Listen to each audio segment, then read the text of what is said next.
Kamal sports club Telaulim आणि organise केल्लो टोर्नामेंटाच्या शेवटाक पावल्या आनीक आमी हो टोर्नामेंट ऑर्गनायज केल्लो माउंट कार्मेल चॅपल हाच्या आदाराक हाचे सेमी फायनल्स जाल्यात आनीक आयज सेकंड सेमी फायनल जाल्ले तातूंत पारोडा फादर आग्नेल क्लब हाचो हो क्लब पारोडाचो फायनलाक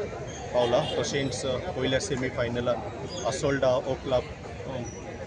पावला तर तांकां आमी शाबासकी दिता आनी ह्या टोर्नामेंटाचो माउंट कार्मेल ट्रॉफी हाचो फायनल जातलो 17 सांजे 4:30 वाजता तर म्हाका सगळ्या फॅन्सा लागीं येवन ह्या टिम्सांक सपोर्ट करून आनी हो टोर्नामेंटाक बरो शेवट दिलो सगळ्यांक देव बरें करूं.